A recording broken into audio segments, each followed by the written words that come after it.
With me today is Kathleen Sheehan, one of the 4 candidates running for school committee in Easton. Please remember that elections are April 23rd at Oliver Ames High School. Kathleen, please introduce yourself. Thank you. Thank you so much for giving me the opportunity to come here and speak with you. So I was born and raised in New Jersey. Try not to hold that against me. I swear I'm a Giants fan and not a Jets fan.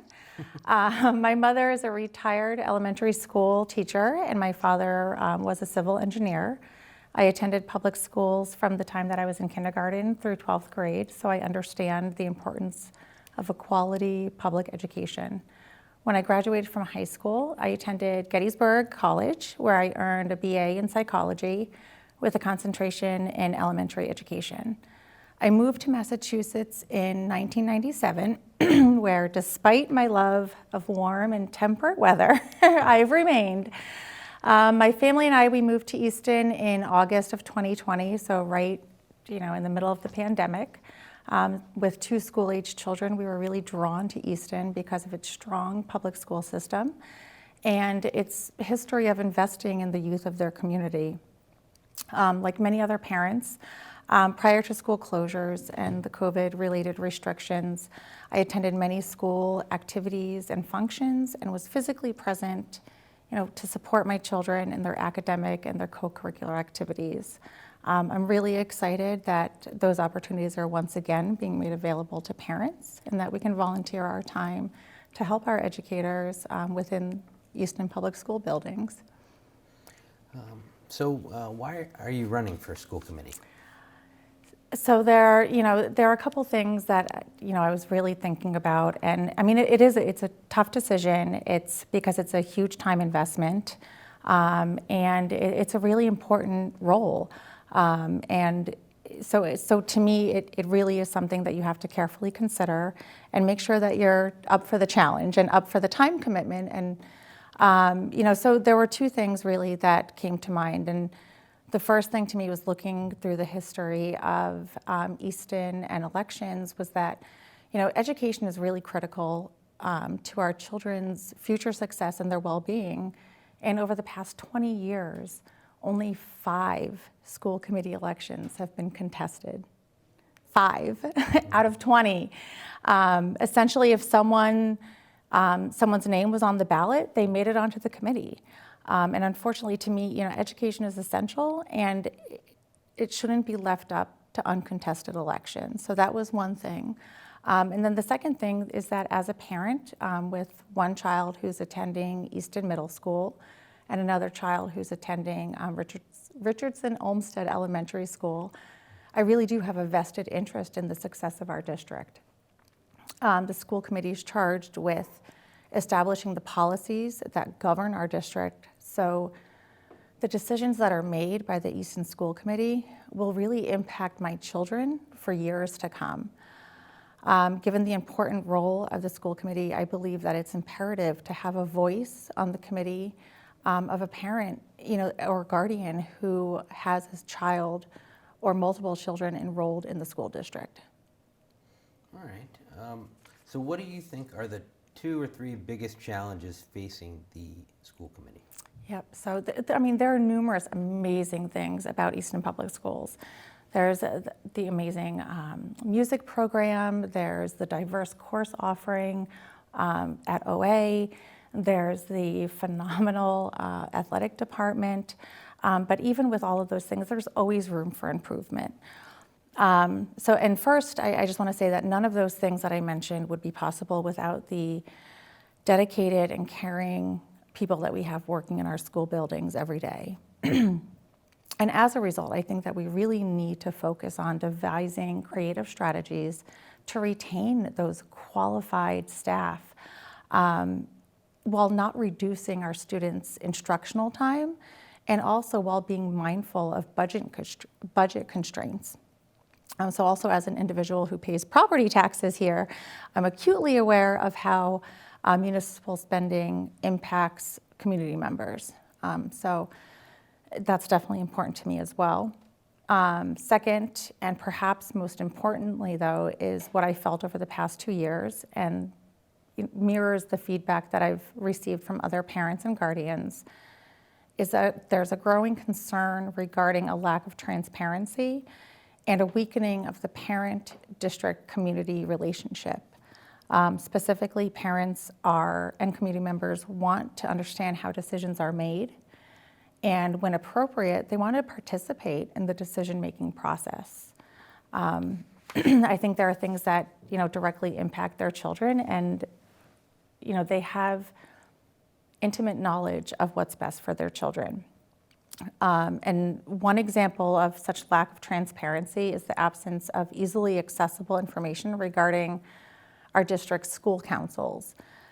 So according to Massachusetts law, each public school is required to have a school council, and each school council is supposed to consist of the principal, a teacher who works at such school, a parent, and also another community member who's neither a parent nor a teacher.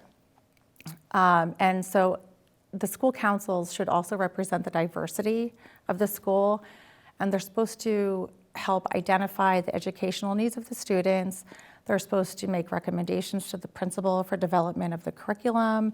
They're supposed to assist in reviewing the annual school budget, and they're also responsible for helping compile the school improvement plan. So those are all very critical roles to the success of our schools. However, unfortunately, when someone goes online, there's no information there, or very little information posted there regarding our school councils. And one of the other things too is that the school councils are required to adhere to Mass Open Meeting Law. So they're required to hold their meetings in public. They're required to post notice of their meetings 48 hours in advance. They're required to, post the minutes. And none of those things are currently posted online.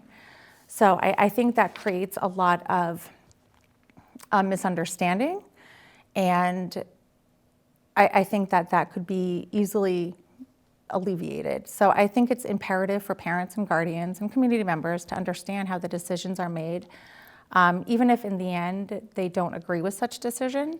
By making that information easily accessible, we can make significant progress towards improving that transparency and rebuilding that bond between parents and the district and the community. So how does your experience translate into the issues that the school committee deals with? Yep. So prior to moving to Easton, I served on the Town of Avon Finance Committee for 2 years.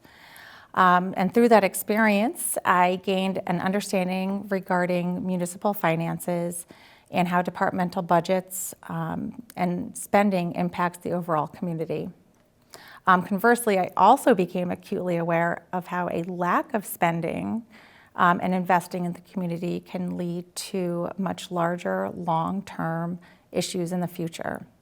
So I came to appreciate the need to apply for federal and state grants when appropriate to help fund, municipal building repairs, road repairs, et cetera, while not drastically increasing property taxes. I think it's really important that we remember, there are some residents who live off of a fixed income, and what may seem like a minor increase to some of us is not so minor to others. And then in my professional career, I've spent the past 13 years negotiating and managing complex legal agreements for large healthcare organizations.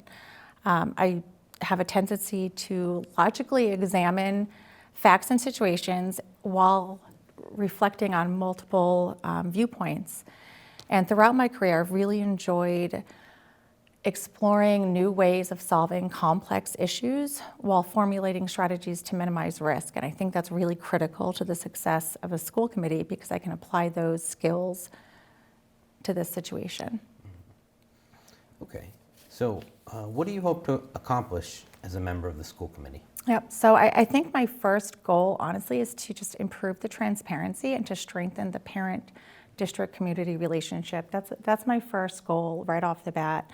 And I really believe that can be achieved through, the active promotion of these school councils and by just making that information readily and easily accessible to parents and community members. I think that when the information isn't out there, people tend to speculate, and whether or not, those, their assumptions are correct or not, sometimes they just assume the worst. And I don't think that's healthy. I think that, we definitely need to put the information out there and promote all of the wonderful things that our educators are doing and that our school district offers. Beyond that, I just plan to ask questions, gather data, listen to parents, students, educators, community members, and act in a manner that achieves the best outcomes for our students. I truly believe that effective leaders are accountable for both their words and their actions. First and foremost, I think district leaders must be accountable to the students and then the community that they serve. And as a member of the Easton School Committee, I plan on promoting accountability, and will encourage others to do the same as well. All right, thank you for coming in. Thank you so much for having me. I really appreciate it.